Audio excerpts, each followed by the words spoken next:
ఎవరైతే ఇవాళ కేసీఆర్ గారిని దూషించి ఏదో 4 మాటలు కేసీఆర్ గారిని పైశాచిక ఆనందం పొందే ముఖ్యమంత్రి ఉన్నాడో పాపం ఆయనకు ఐడెంటిటీ క్రైసిస్ ఉన్నది. ఐడెంటిటీ క్రైసిస్ అంటే ఆంగ్లం ఎక్కువైపోయింది. ఐడెంటిటీ క్రైసిస్ అంటే తెలుగులో చెప్తే ఆయన ఎవడు దేక్తలేడు, ఎవడు గుర్తుపడతలేడు. నిన్నటికి నిన్న ఎక్కడనో కాదు, నిన్న ఇక్కడ శంషాబాద్ దగ్గర ఏదో రిబ్బన్ కటింగ్ ప్రోగ్రామ్ పోయింది. మనం తెచ్చిన కంపెనీ మన టీ హబ్లో పుట్టిన కంపెనీ అది.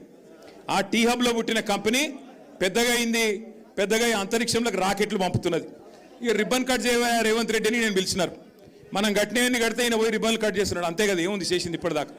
పిలిచినారు, పోయినాడు. సరే పోయినాడు, ఏదో పోజులు కొడుతూ అక్కడ నిలబడి ఇట్లా అట్లా పోజులు కొడుతున్నాడు.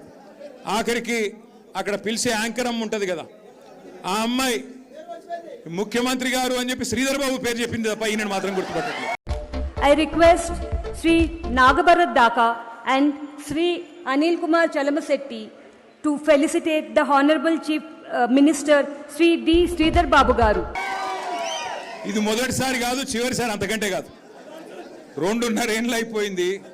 యాంకర్లు గుర్తుపెట్టుకోవట్లేదు, యాక్టర్లు గుర్తుపెట్టుకోవట్లేదు, ఎవడు గుర్తుపెట్టుకోవట్లేదు ఆయన పేరు. ప్రజలైతే ఆయన పేరు తీస్తేనే బూతులో వర్షం కురిపిస్తున్నారు.